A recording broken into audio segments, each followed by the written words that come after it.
How many times I gotta prove myself? Every promise that I told I kept. I wanted to last. What's up, y'all? And we are back with another episode of Aisha Speaks Real. I'm very excited about this podcast. Honestly, I'm glad that I have my special guest here, JITORIA Hunter. Y'all, let's give it up for JITORIA. All right, so as y'all know, that this month is Women's Month, Women's History Month, Women's Empowerment Month. It's just love for the women. You know what I'm saying? So this was very special for me to, recognize our women and just give them that love and, showcase all the great things that we've been doing, all the struggles and, endeavors that we're reaching and milestones that we're climbing. And so this was just a great opportunity for me also, not just with my podcast, but, a lot of y'all know that I am, and have been piloting my own nonprofit. So just to, have somebody who does that kind of work and to also showcase to you all that there is so much out there than sports or just for-profit business. We have these non-profit businesses that are successful, that are booming, that we can interact with. So enough of that, man. Let's get right into this podcast. I'm gonna let JITORIA introduce herself, and we're gonna get right into it. So, JITORIA, go ahead and introduce yourself. All right. Hello, everyone. I'm JITORIA Hunter. I'm originally from Mississippi, Greenville, Mississippi, but I currently live in Houston, Texas. Okay, yeah, out of Texas love. I know y'all shine right Yes, I live in H-Town, and I travel back and forth for work. Okay. But definitely excited to be here with Excited to have you. Thank you so much for inviting me, and I look forward to diving right in. Okay, so what I want to really get into this podcast starting off is talk a little bit about your childhood. Like how was life growing up? You stated that you lived in Greenville, Mississippi, and I'm not gonna shame y'all to bash y'all, but I know when I went to Greenville, it was scary down there. I was ready to go home, and all I seen was potholes and trees. And they talk about Jackson, Mississippi potholes, and I said nah, everybody got nothing on us. Yeah. But nah, honestly, just kind of get into like how was life for you like growing up? Yeah. So I lived in Greenville a long time ago. Yeah. After college, I did leave, and I never lived in Greenville again. But growing up, definitely grew up with humble beginnings, right? I grew up and I lived in like rough parts of Greenville. So south side of Greenville is where I grew up. But I always tell people that I think it laid the foundation for my life. Right. I never forget where I came from. Exactly. No matter where I go. That's the important thing. That's right. No matter how successful I am, I never forget that. And it really, I don't know. It made me who I am. So I love the fact that I grew up in Greenville. I had a wonderful childhood to me, right? I didn't know we didn't have all the things, right? I never went without. That's right. Not, not let you feel it. Right. Exactly. I grew up with a single parent. So my mom, who is like everything to me, she inspired me. Up to the mamas. That's right. She had me in college, but my mom like never skipped a beat, right? Yeah. She went, and education was everything to her. Right. Because she, wanted a better life for us. Exactly. And so my mom is like one of the most educated women that I know, and love to celebrate, especially during this month. But she instilled in me from a very young age, and also my grandmother, who assisted in raising me, get an education, don't let how you grew up or your environment kind of stumble you, right? Keep you where you are. Exactly. But Greenville I love Greenville. No matter what people say about my city, I love Greenville. She got to rep her city, y'all. That's right. Hot tamale, the capital of the world, all the things. That's the way to do it. For Greenville. But it is, a city that I think a lot of people know Greenville, but they don't know like the ins and outs. They don't really know the ins and outs, what's really going on there. That's right. Really go down there. So all people see of the Delta is like, oh, it's the poorest. Right, it's rural. It ain't that down there. That's right. It's just grass and trees, But there's some gems that come out of Greenville. A lot of people I know are successful coming out of the Delta, but like you said, like it was not a lot to do growing up. Like we played in our own neighborhood. Right. A lot of people never left their neighborhoods. I did get exposure. I got opportunities. My mom instilled that in us growing up. Like, let's go travel. Let's go do these things where I know a lot of my friends or a lot of people didn't have those opportunities. Exactly. So it almost like stunted their growth. Exactly. So you could say that. But Greenville was a great place.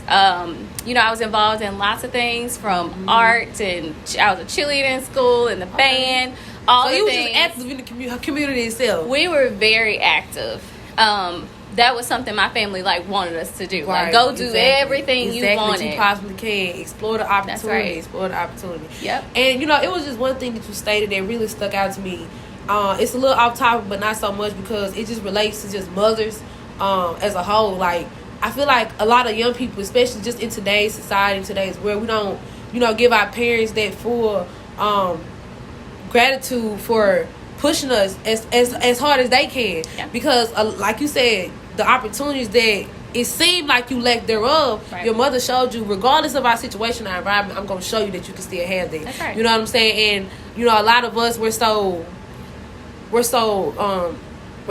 you know, consumed in everything that we see. You know what I'm saying? Our mentality is that, well, I just want to live this kind of lifestyle, you know, and we see nothing more. Right. But you know, from your experience, you know, living with your mom, growing up with your mom, you actually had a mother who showed you, you know what, you gonna have these. And not only did she show you better, she showed herself better. For sure. And for me, as a mother, to have kids, to have to show you better, to have to go to school and college, like, that's a lot. You know, and like I tell people, even with me being a, you know, young adult, paying bills, and you know, I've been on my own since I was 18, that was a lot. But to have a child and then continue to pursue your dreams, that's powerful. You know what I'm saying? And I tell anybody, to me, that's like a superhero. Because those, you know, those are superhero tendencies. So, you know, just, you know, for me, to your mom, like, that's powerful. You know, and that's beautiful. Like that, and that's something we should honor. You know what I'm saying? Our mothers who have sacrificed so much, and even through our sacrifice, you know what I'm saying? Like, yeah, we're a blessing to them, but to have a mother who never gives up on you, to continue to show you a better life, and then you come and do all these great things. She did her job, and that makes her proud. Plus some, you know what I'm saying? So I just had to say, like, to me, that's oh yeah, beautiful. my That's mom amazing. is like That's everything, amazing. and she is like my superwoman. She's the person I looked up to when I think about, I want to go to college and go get a master's and do all these things.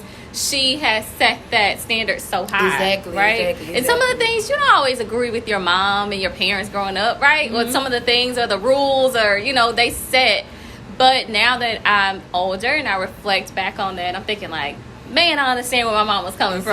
Man, I understood why she didn't want me to do this or that, right? Right. You don't get to see that always. You know, when you're growing up, you don't understand that. And especially as a teenage girl, y'all know the attitude is... Man, what? I know my attitude. Boy, I be it like, was not the best. See what my mom went through. But always to hear my mom say, like, oh, I think you were really a great child growing up to raise and X, Y, and Z. So...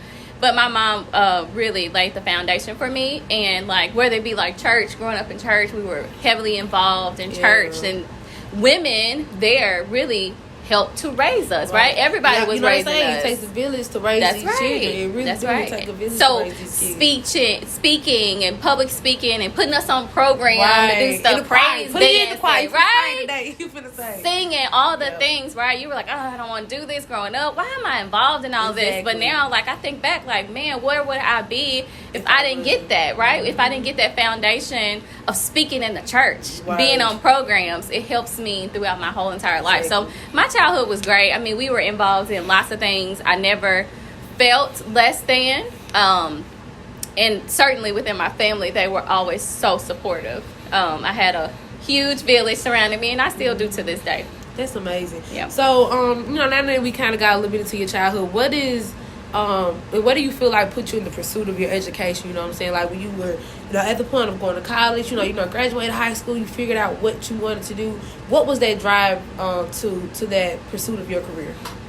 Yeah, so I tell everybody, you know, growing up, people would always say that there weren't many paths. So it was like, you're going to be a nurse or a doctor or a lawyer. It's very limited. Teacher. A lot of my family were educators or are educators. But when I went to college, I went in with one mindset. When we get to college, you explore, you're around so many different types of people. Then you get exposure, right? Interning, doing these different things. It helped me see that there was more to, you know, career choices than what I was exposed to in the beginning, right? Going into college. So I actually got my undergraduate degree at Mississippi University for Women, a really small college in Columbus. A lot of people didn't know about it. I took a risk going there, I think, because it wasn't the popular place to go. Right. But it was great. It was a great environment. They accept more than just women. Because I know y'all like that. She's there. I know it was women empowerment, but God leaving. It was everybody was there. It was a smaller university, though. It is a public university, and it's in Mississippi. I love the fact that I went there. It was away from home. Yeah. So you got that at home from at home experience. Yeah. So I was away from home, but I was still in Mississippi. And I just start to, you know, be involved in lots of things. I tell anybody, when you go to college, be involved, get involved in activities. It will help you with scholarships. It will help you with life. Like, man, just broaden your knowledge, man. That's right. And it's so crazy that you say that because, like right now, I have a little cousin who refers to me as his mama. He tells everybody I'm his mama. And, you know, and that's what goes back to just this whole, month. Like, when kids...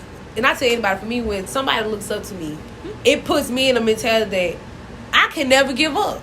Because I have somebody who's dependent on me. They may not be dependent on me financially exactly, or physically, but that emotional, that, you know what I'm saying, the inspirational appeal that they have for you, like, that means something to them. Really does. For a child to see somebody fail, it hurts. They're crying, they're emotional. So... it puts all this pressure on you as a woman, as a mother figure. Like, I can't give up on this baby. You know what I'm saying? Like, even with him, I always say him, like, man, you in school. You know, right now he's in middle school. And I'm like, you need to be involved in some different activities. Not just, you know, dance. Like, that's great. But get into some other, like, speech and debate, some different speaking classes. You know, focus more on your communication, your grammar. Learn how to talk to people. Read more. And, you know, I always tell people, you know, especially now, you know, we having so many young mothers. We having a lot of mothers who are still trying to learn to be better parents for their kids, because like I said, our kids at this moment now, you know, we're still trying to grasp hold of them. We're trying to save them. And in order for us to save our kids, we got to save ourselves. You know what I'm saying? And like I said, it still goes back to that parenthood. You know, a lot of older mothers, they always look back and be like, what did I go wrong? What did I fall short? You know what I'm saying? And it's like now, especially me being a young woman, you know, I used to get ridiculed so much because of my maturity. A lot of people didn't understand, like, why do you want to be like this? Why do you want to be like that? But it's like, I always knew in my mindset as a woman, somebody's looking up to me. Somebody is one day going to call me a mother, call me mother, or just call me somebody they look up to anyways, you know what I'm saying? So it's like, you know, and I feel like us women, we have so much, you know what I'm saying, to bear on us anyways. Because we birthed a child, you know what I'm saying? And it's like, no matter what kind of mother are you, a parent, or whatever, your child is going to always love you. Regardless if you hurt them or not. It's going to be something in you that I always love about you, because, you know what I'm saying, you came from them. So it's like, to know as a woman that you birth kids, that, like, you are the creation. You know what I'm saying? You are the creator of the creation. So it's like... But it goes a step further than that, even outside of motherhood, and not to dismiss motherhood, because I've never been a mother, but I do understand what you mean by people looking up to you. But also, you got to think about, as a woman, we just have a lot of pressure on us just in general. Like, you think about the inequities in our pay, and I was just going to say jobs like that. And when you get a job, or just how you have to show up. In comparison to other people, or like, I'm a wife, and how I have to show up in that way, or the expectations that people have set. What I found, though, Aisha, is that you have to set the tone for your life. And you can't live up to other people's standards, because you always fail. And so what I had to learn is to really, you know, make it to where I was making myself happy with the choices I was making. And one of those things was to decide that, you know, when I was in college, I thought all my life I was going to be a nurse. And so then when I get to college, and I'm like, I don't know if I'm feeling this. Okay. I don't know if this is me. And I think a lot of that was me just trying to live up to other people's expectations and standards. And so I was like, you know what? I'm going to take this wild card. I'm going to do something different. So I got my bachelor's and my undergraduate degree in public health, which a lot of people had not heard of what that even was. They didn't know what is a public health. They didn't know that. Really, a lot of people didn't know what public health was until the pandemic. They like, okay, this gets serious. I got to figure out what this stuff is. Let's call the CDC. Let's see what that that is. Like, let me see what CDC mean, because I ain't find know what that means. So they just trying to figure all this stuff out. Right. So that career was like really popular. It started to become popular. And people started to see like, oh, how important it is, right, as a job. But no one tells you like you could be a public health professional or what that even is. So I took a wild card because I knew I wanted to educate people about their health care. Specifically sexual reproductive health care, right, because growing up in the Delta, some of the things that we did lack was there was not adequate sex education in our schools. Our family wasn't talking about it, right? It was like taboo. People did not want to talk about like your menstrual cycles or having sex or the things, but people were doing it, right? You know, people were being involved. People were learning from their peers. I learned a lot about sex from my peers, which it was not always factual. It was not factual information lots of times. So kids growing up fast, they kids growing up. And I tell people, you know, you have to teach your kids at a very young age what that means. Sex education starts from birth. To me, that means that starts from learning your body parts, not calling something a pocketbook. No, that is your vagina. Like teaching people really early. You just have to, because then kids don't know, and then you grow up, and then you start to create young people who don't know, and then you're creating adults who don't know, and then that cycle continues. So in a lot of my work that I've done, I went on, got a master's degree, you know, studied more so in like administration. So healthcare administration is where I got my master's, went to Belhaven. But I was really hooked on this, like, okay, sex education. Where is the problem? Because you see Mississippi, you see high STI rates, STD, STI rates. You see high pregnancy rates amongst young people. All these things, all the negative things. And I was like, where does it start? So that's when I started to dive a little deeper into sex education, into my career. That's where I started. And so that's where I stayed. Yeah. So, and you know, when you pinpointed just about just sexual reproductive health itself, like, and then you dig deeper into STDs and STI rates, you know, it's so crazy when you said that, because me and a friend actually literally today before coming here, you know, I was preparing myself for the interview, and we was just on the phone just talking, man, because he was like, what you been doing? I ain't heard from, man. I'm just like, man, I'm just working, man, trying to, you know, get these jobs and stuff together. And I guess he came across the post that was talking about the 2 cities or states with the most highest STI HIV rates. And it was Jackson, Mississippi, where I'm from, where I live, and Memphis. And he was like, wow. And then you just had, you know, all the different cities within the states. You know, he was just reading it. And I was like, man, I said, this stuff is real. I said, y'all think this a game. And, you know, that's me. And like I tell, you know, like I said, my cousin, even with me mentoring him, I always tell him, I talk to my friends how I talk to you. Because we think this is a game. Like, we looking at this stuff like, man, it's just numbers. No, these are real numbers, my boy. Like, and a lot of it can and affect this is where your you life live. For you might a meet long that time. person. Yeah, some of this stuff can affect your life forever. And see, I think what young people don't understand too is, like, even with me growing up and then the things that I went through in my own life experiences, there are so many people who don't even know they got it. You know what I'm saying? Or there's so many young people who know they got it, but they're so scared to tell their parents that they'll live with it forever. And I'm like a researcher, you know, crazy head. Like, if I see something or hear about something, I want to know what it's about. Like, what's the effects? What could happen? And a lot of these diseases, you know, if we don't get them treated, they could turn into, you know, worse diseases. Actually, that could affect our immune system, our kidneys, our, you know, long-term health issues. And if we're not educating our kids about this information, like you said, just teaching them about the different professions, public health, how would they even know? So I think just that in itself is so important and so vital to our young people, because they are the ones who have these numbers. They are the ones with these numbers. And I think, you know, if you dig a little deeper into why that is, it's a lot of things. A lot of people experience trauma in their childhood, and now they're parents. And you know, a lot of people are just like, well, my mom and my grandma didn't talk about it, so I'm not gonna do the same. But what we are is we are literally failing our children, and because the fear of, oh, we don't want them to partake in these activities, but they're gonna do it. And that's the scary thing, is when we think about public health, we also have to think about mental health. And that's why, you know, me playing the devil's advocate, you know, sometimes I try to push my people out to getting those answers of trauma, of, you know, PTSD, because I know myself, I go through depression, you know, all these different things, because like I tell you, that's real. So never feel like your feelings are are pushed away, or you know what I'm saying, it's okay not to talk about it because it's real, or that you're alone, or you know, or feel alone, like because you're not. It's people out there. But when she refers to just, you know, when you refer to trauma, like, yes, like trauma is very real. You know, people going through trauma every day, and because of that, and because of no help, because of they're scared to get help, or whatever the reason may be, or because they lack that in their community, or they can't afford it. Because honestly, a lot of times people do want help, but I just can't. They can't afford it. That's right. Or I don't know who I can get free resources from. I think that's important. It's a lot of reasons, right? So I don't ever want people to say, like, you just assume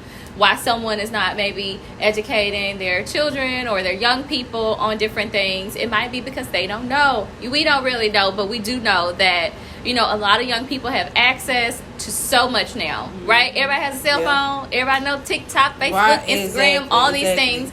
So, you know, when I was younger, I would research a lot of things myself. And I think that as long as young people are following, you know, reputable sites, right? People that they trust, giving them information, whether it be about sex education or anything, right? Mental health, whatever it may be. I would just advocate for people finding a resource from a trusted source that they can get, you know, education from, and that helps a lot. Even if a parent might not feel as comfortable, right? With you're talking to them, it's a start. Find you a trusted adult. Find you a good resource, you know, try to stay in contact with that. And I think that will definitely assist. So with some people who, if you don't know where to go to seek those services, there are services out here that young people don't have to have parental consent for. Right. Those are Title 10 clinics, and we help operate those. So there are places that you can go, so you are not alone. You do not have to be in this fight alone. So you can just do the research. Go on social media. The information's out there. You have to do the research, and you know, and before we move on, I always tell, you know, a lot of young people, it starts with you. You know, like, you're young, you know, you're a teenager, you're a kid or whatever, but that doesn't lack the things you can do for yourself. You know, even with me, you know how you say you would just go on your own and look it up. I got phones, like you said, TikTok, Instagram, and these apps have developed so much, even from when I was a kid. Like, I remember on Instagram, all you probably could do was take a 59-second video and take a picture, and that was your one little post. Now you can post 3, 4, 5 pictures. You can collaborate with others to build a brand. Like, it is so much you can do with social media now. And just as valuing yourself and feeding yourself with information, you can do that as well. And there's, like you said, the Title 10 clinics, there's so much resources and information out there. We just have to get in and grab it. So I just want to leave y'all with that on that piece. Like, make sure y'all taking, you know, account of everything that's out there. Like, don't limit yourself to access, because it might become a point where we can't even get it. So just know that there was a time when our people couldn't get it, and there was a time where people didn't have the resources to get it neither. So just be very I always tell people, and it's just nothing to me but to just be grateful for the things that we have. Because like I said, even back in the day, they didn't have all this technology, phones. Even at my age, I didn't even have the ability to be able to afford a phone. You know what I'm saying? So the fact that I probably can, you know, one day give my child that so she can learn, or he or whatever, so they can learn, or be able to bless a child with a tablet, you know, just give back.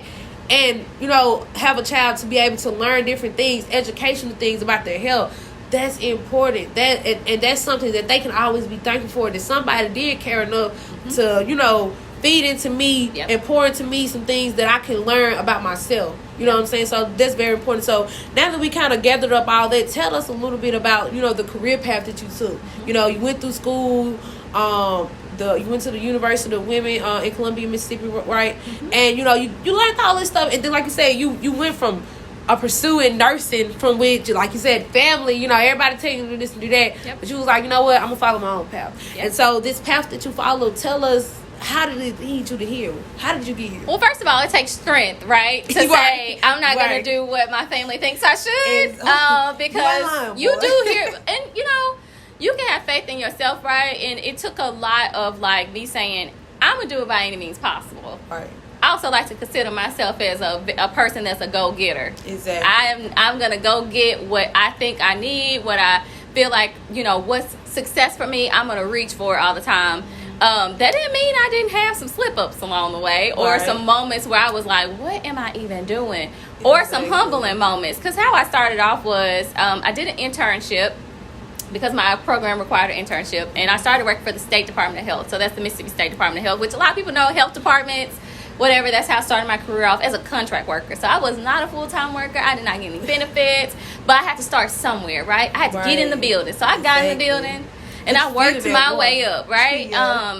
And it still wasn't enough, but it laid the foundation for my career for sure, working there.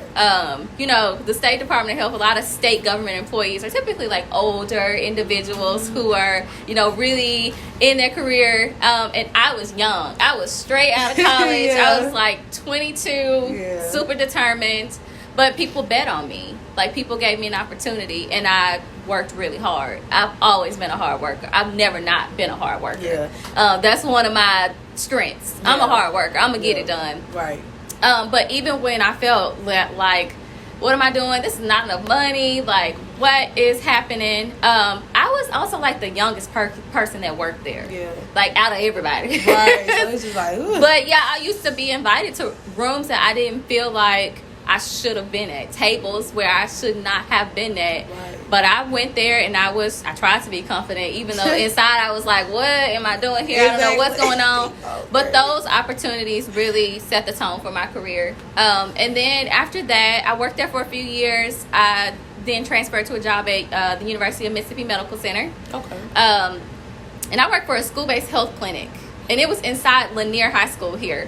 So we had a full-fledged school-based clinic. It had everything. We had a nurse practitioner and like a social worker. We had all these things, so young people can go directly to that clinic. I was a health educator there. I loved that job. That was probably one of my favorite jobs. Because I love kids too. I love young people. So it was really great to work with them every day. But you did get to see all the things, right? I got to see like the impacts of, you know, you're just thinking like, oh, they're going to school. No, it was so much deeper. Some people were bringing all of, you know, their trauma, all of the things to school with them, and we would see different problems. What's really going on at home?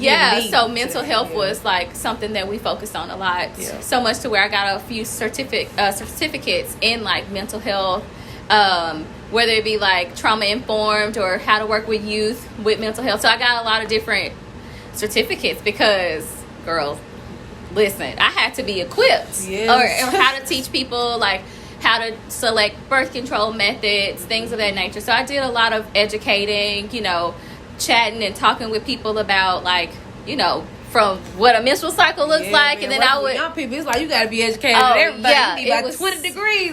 It was so much. It was so much. But I learned a lot, and I felt like I was able to learn so many skills there because I would see a problem. And just thankful that I had really supportive like leadership there. We would be able to see a problem and like create something. So we saw a lot of young people didn't have access to a lot of menstrual products. So then we did a fundraiser. We got funding, secured menstrual products that we kept in our we kept in our restroom inside of the clinic. So young people can come and go. We had condoms. Then young people would be like, I don't like the regular condoms. I don't like lifestyles. I want Trojans. I want Magnums. So we were trying to meet the needs, right? Because I would rather them, you know, have a product that they would actually use. Then I had nothing at all. Or buy something that they're not going to use. They're going to make water balloons out of or something. You know how they were doing. But we were just able, I really love that job because I was able to be like really out in the field doing that work. It taught me a lot. It was like probably a little bit more hands-on with young people. And then I did some research along the way. I transitioned. I like to say, like, every job I've been at, I've been like promoted a few times before I actually left, because I do believe in the cause, and you know, unless it's just like a horrible situation, which I haven't had, but I've stayed at in an organization for a few years before I transitioned to something else. So lastly, how I ended up here is I got married about almost 2 years ago. And congratulations. Thank you. Even though she didn't invite me, but I'm gonna let her it was COVID. Listen, don't start. So here's the thing. I got married and we were going to relocate. So I didn't know where I was going to go, what we were going to do. We were going to relocate somewhere else, but we ended up moving to Texas. And so I was looking for a new job because, of course, I couldn't stay with the hospital that I was working at. But this job was actually, I had my old supervisor, she's currently still my supervisor, but she was my supervisor when I was at MSCH. They were recruiting for a position here at Converge, and she sent it to me not thinking that I needed a job, but just sending it to me to send it out because I love the network. I love to work with people. I feel like I have a gift to connect people. So I was like, yeah, I'll send it out. And so I sat on it for a while and not even thinking like, oh, this is something that you could do. Because at the time I didn't know it was a remote position. So eventually she was like, yeah, you should apply too if, that's something you're interested in. And I asked, was it a remote or hybrid, whatever, all these term positions. And she said yes. So I did, I interviewed for the position. And I told them, like, I'm moving in, 2 months. But they were super open to it. And that position was, I can't even remember. I think it was director of, clinics and engagement or something. Okay. So I love engaging with communities. And that's what I've done my entire career. And so, Converge really believes in people having access to family planning services, sexual reproductive health care, all the things that they need to live a healthy life. And so that really was like, yes, that's aligned with me. That's what I want. That's what I want. That's what I'm talking about. But transitioning to a nonprofit was new for me because I worked in state government all my life. Right. Well, all my career, I should say. And that was new. I was like, what does a nonprofit do? What does that mean? But it has been a great fit for me. I'm not saying that's a great fit for everyone, but it was a great transition for me. I have really supportive leadership who co-founded the organization, and they worked with me. They allowed me to work remotely from Houston. I travel back and forth to Mississippi all the time. But to work for an organization who believes in the same things that I do really meant a lot to me. And so I have, of course, really grown in the organization. But it all started from having a public health degree. Right. And it so all started, y'all see, from that taking a risk of in public health. Taking a risk. Something nobody know about. Just do it. Just do it and keep doing it. Right. Because my career has spanned 7, 8, 9 years. It's been a while, right? Yeah. I graduated in 2015. And I was just there. I've worked every day since. Yeah. I got out of college and I knew okay, what's next? Right. I went back to school right after I graduated in August. I didn't take any breaks. I was let's keep going. But anyway, it started from that. And then you're right. When you say it starts from taking a risk, even taking this job and transition to a nonprofit for me was a risk. Right. But I think it was a risk worth taking. Yeah. And it has proven to be so. So we started off as an organization with only 3 people here. And now we're a staff of 10. Wow. We've grown really large. We've secured a lot of funding. But most importantly, I think I enjoy working here so much because when we have a vision or an idea, if it makes sense, we can do it. Yeah. And all of the things that we are doing is rooted in making things better for people. Right. For our communities. It's always about that. So whether it's we have, y'all can't see this, but we're in a room where it's 60,000 condoms in here. And we ordered that stuff to send out to clinics and community organizations because we heard it was a condom shortage. And we were like, we have to do something about that. And what's crazy is that's something that ain't nobody talking about. Yeah. And I always tell people it's the small things that we dismiss. Because who would have known it was a condom shortage? And then it makes me go back and think about even when we were having the issues of the abortion rights, taking away the right of women to be able to get an abortion. Yeah. Around that time, they was talking about eliminating certain products for women and men. Mm-hmm. And they were talking about even with condoms. So then to just talk about the health issue. So and then for her to just say it was a condom shortage, I didn't even know that. I honestly did not know that. It's so much, and that goes back to say it's so much information out there that we don't know about. And just for you to come on and share that, man, that's powerful. That's very impactful. Yeah. Because it's now it opens people's eyes to be for a person who, of course, wants to protect themselves and who is trying to protect themselves, and to know that, man, I really was, but I ain't have it. Yep. And now here I am taking a risk. Yeah. But this is a different kind of risk. You know what I'm saying? Yeah. So I tell anybody everything that, man, when I get on these interviews and talk to people about, or just even our daily conversation, it's a purpose in it. Yes, it's a purpose in those little small things that we don't that we don't really pay attention to. And I always tell people, just, wearing a condom or buying a condom, that's the first step that could have been missed. That's the first step that could have put you in a situation that could have affected your life forever. And you don't have to buy them. There's so many places that give condoms and resources out for free. People just have to do their research. I say, just like, for an example, with like when the pandemic happened and COVID happened and people were like looking for COVID tests and looking for testing sites, all you have to do is do your research. Yep. And it's as simple as going to Google and typing in free testing sites or free condoms shipped directly to me. So there's a lot of resources, and knowledge is power. Everybody knows that. Yes, knowledge is and power. Everyone has a phone. Most people, I won't say everyone, but everyone has access to some type of device, whether it be a computer, tablet from school, whatever. Right, whatever it is. Do some research. So I definitely say equip yourselves as much as you can.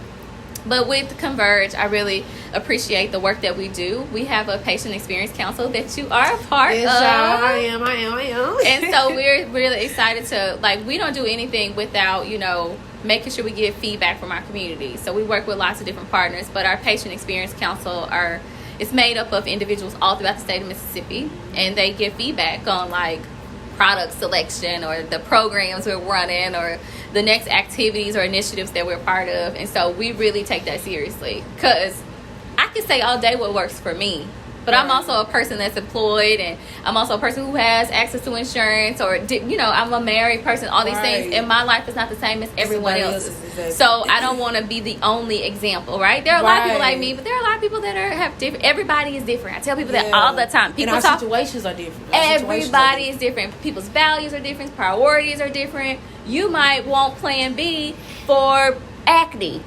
You might not want plan B to prevent pregnancy. There are different reasons why people want birth control, all these different things, methods. We really here at Converge, we believe in people having access to choice. Right, exactly. I won't just say you need this, right? Because who are you to tell me what I need for my life? So we prioritize that, and I think that was another kind of that connected the reason why I wanted to be here. So we do a lot of things, and it all came full circle because I feel like I still get to live out my purpose here.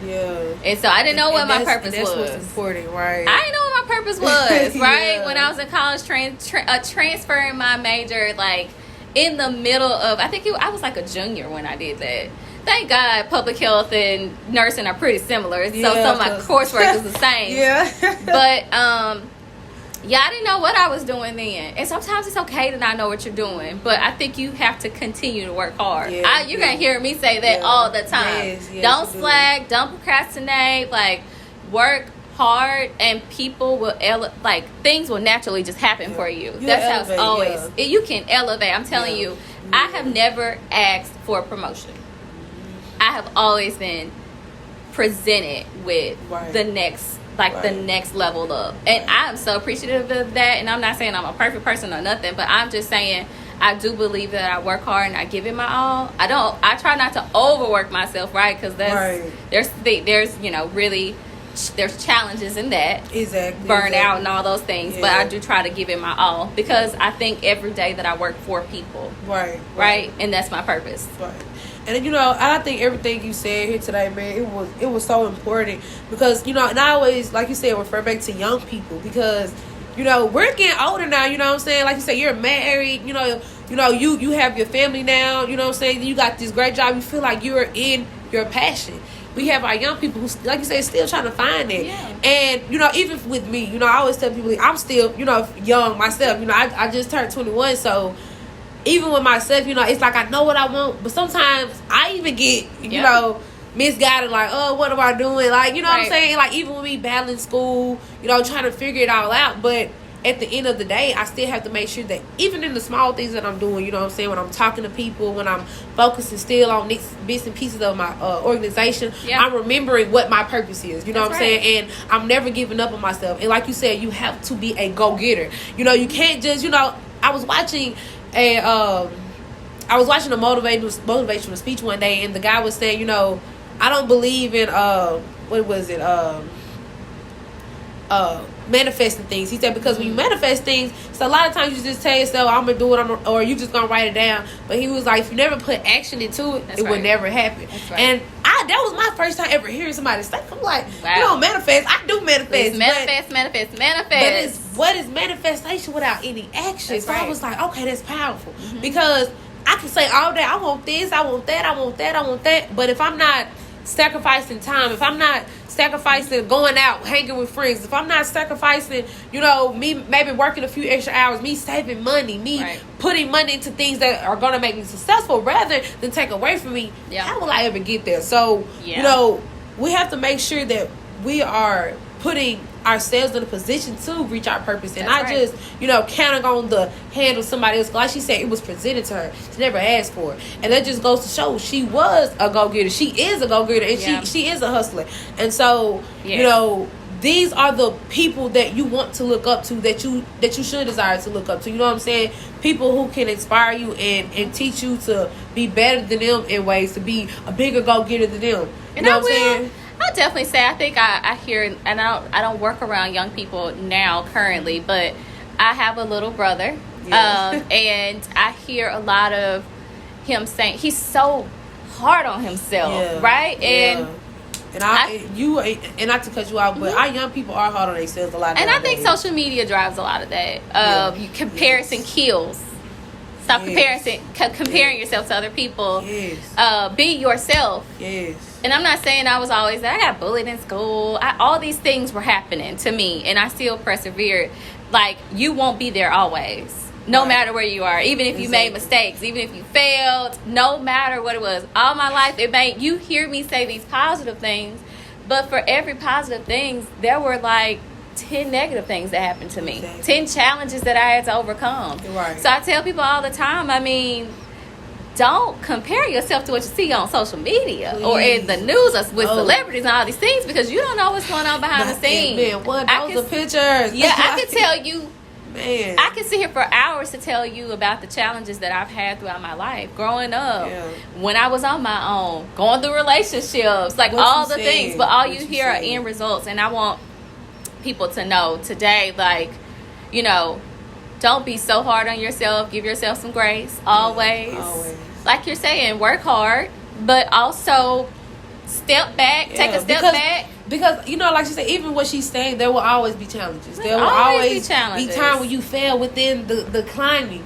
You may stumble a little bit, but that you have to learn from that, right? And it's just a lesson in all of it. You live to learn, and you learn to make mistakes, and then those lessons are just going to make you better. Because guess what? If you never messed up, how can you not know what not to do? That's right. If you did everything right, and then when something went wrong, you might think it's right. It's impossible. You would never do everything right. Exactly. So you would never do everything right. So that's right. So to make those mistakes, it's just God showing you, like, hey, you know what? I wanted you to fall so I can make sure you're going to get up. And then once you get up, you're like, okay, shake it off. You know what I'm saying? It teaches you. It makes you who you are. It adds character. Yeah, it adds character, and it makes you stronger. You know what I'm saying? Because what doesn't break you just makes you stronger. And it also helps you overcome something, so then maybe you can pass that along to someone else. Exactly. So yeah, I think that's a big thing. But definitely try to stay positive. But when you have your bad days, it's okay. Man, I have days now currently. And you say this, I think young people think that adults or older people don't get confused or don't get lost too. Yeah.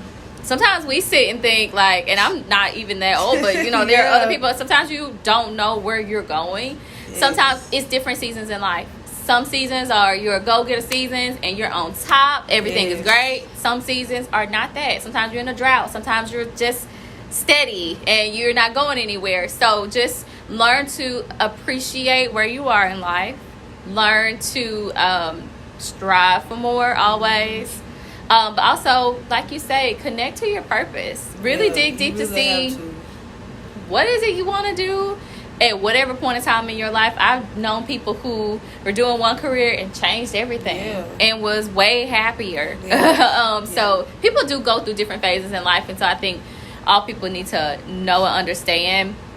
You see me on this other side, right, as a vice president, and I never thought I would be here at a young age, but it was a lot of things in between to get here. Exactly. So I hope that is inspiring, especially for women, especially. Yes. We have something that's called like the imposter syndrome, and like literally, what does that mean? Like, you think you're an imposter. Like, what does that even mean? Because you don't have strength or confidence in who you are. Yeah. Like, I'm supposed to be here. Right. It's okay, but for women, it's definitely a challenge. Yeah. Just because we have the weight of the world on us, whether it's your mom, your wife, or your career woman, or you just have so many. I can always say it's a lot of weight on women, right? In this country, in this world. Yes. And so I think that we have to learn to stay grounded within ourselves and have confidence. I ain't saying you have to be cocky and be all of this, right? But I do think you have to have a certain level of confidence in yourself, because that's important. You won't always get it out here. Exactly. You won't always get it out here. Everybody's not going to be rooting for you. Right. You will have haters. You will have people who are fighting against you. So you do have it. So it just takes a balance. I think that life is all about balance. Balance. I think it's about creating and setting some boundaries. Yes, you have to set boundaries. You have to. And it's That's my important. 3 B's, right? Balance, boundaries, and taking some breaks. Ooh, you ain't lying about a break, because you'll work yourself to death. And I think that's important. I think that last one is so important for women, because sometimes, like, a lot of times women, we feel like you said, we have so much weight on our shoulders. And, even through, like, all the things that we go through, we're trying to, get through all the hell that we may have put ourselves in, especially with relationships. Oh, yeah. You know what I'm saying? And then when we finally get to our own relationship with ourselves, it's like we're fighting ourselves to be happy when you don't have to. Just take a break. We don't always prioritize ourselves as women. We don't. That's something I have to teach myself. Because also, when you grow up with a single mom, right? A single parent in the household who's a strong black woman, independent. Y'all know how y'all talk about us independent. That's how I was raised, though. To be strong, to have your own, to be independent. I think there's nothing wrong with that. But I do think that you have to have some type of a balance in your life, whether it's understanding who you are, especially sometimes it's great to take a break from dating, be single, enjoy your singleness, learn who you are. When I did that, everything shifted for me. But also, just as a woman, just learning who you are is so important. Yes, and like you said, just with learning who you are, with everything we talked about, especially with with women, like I said, because this is Women's Month. Even the little trauma we go through, like you say, just with being single, learning who you are. I always say it's so important to heal. Oh, yes. Like, especially for us women, and like even with men, but for us women, we will go into another relationship, literally, probably not even 2 weeks in, mad at somebody, because we think they're going to do the same thing somebody else did, or even with just people in general. Because my mama hurt me, you going to hurt me. You're trying to be a mentor to me, but you're trying to hurt me like my mama did. But that's because I haven't healed. I haven't gave myself time to just free up space. It's true. Balance my life. Figure out who I am. Let all that go and understand that it happened, but it's not going to happen anymore. I'm at peace. I forgive this person. You know what I'm saying? So it's just so much that, like you said, with those 3 B's, we need those boundaries. We need to take time to have balance. We need, you know what I'm saying, a break from everything. Sometimes we just need a break from our minds. From ourselves. Literally from a long we time, overthink right? so much, man. Self-care is so important, and it's something I had to learn to do, especially in the role that I'm in. Like, I'm responsible for a lot, and but what I do have to understand that if I'm not okay, my job's not gonna get done anyway. So sometimes you have to definitely, and I'm learning how to be better at this, because it takes a lot of practice to get some self-care. And it doesn't mean like, it doesn't have to be so expensive. Like, it can literally be just taking time to yourself, exercising, or just having some peace, meditating, right? Listening to, I mean, sometimes some things that really bring me joy is like blasting my favorite music, getting up and dancing all around the house by myself. Like, those types of things really bring me energy, but also gives me peace, makes me release, because we think a lot and we're exposed to a lot. We have so much information in our fingertips, right? Literally, we can click on a button and we are exposed to so much. So sometimes it's okay to like turn it off, and just kind of let it go decompress and really just take time for ourselves, especially as women. Right. I say that especially as women. Of course, everyone, I think, should prioritize their mental health, but definitely especially as women, because we do have a lot of responsibilities. Yeah. And not saying that men don't, because I think they have their own set of responsibilities that make it hard for them. It's being men, right? A lot of them can't even speak about their emotions. Mm-hmm. So that's tough, right? But we're going to focus on women this month. Focus on women this month, y'all. But I definitely think it's great. I have been inspired by so many women in my life who are mentors, who just spoke a positive word to me. And I really hold that tight, because a lot of girls are mean girls in this world. You get exposed to that. And I also will say, you know, I've had friendships that stayed and I still have them long term, and I've had some friendships that have ended. Right.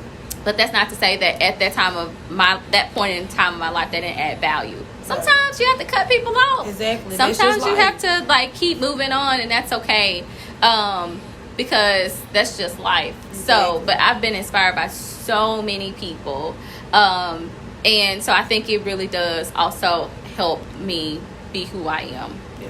Now, before I let you go today, can you just give us a name of somebody who you really hold close, dearly to your heart, to your career, just to your life in general? A woman who adds value to your value, who inspires you, uplifts you on days when you feel like, you know, I can think about this person, or maybe can read a story or a book about them, maybe a poem, you know, and feel uplifted. Who is that woman who you think about, or who you were thinking about today, who you can give to us? Wow, it's so many. Like I would, we did talk about my mom earlier, and so I think I gave the story on that. But there are just some strong women. I won't name anyone specifically, but I will name some groups. So I will say that I'm in a sorority. Okay. And so I am a lady of Alpha Kappa Alpha. And growing up, a lot of those women inspired me. I saw specifically, maybe I will say a name. I think I'm gonna add tribute to my aunt who just recently passed.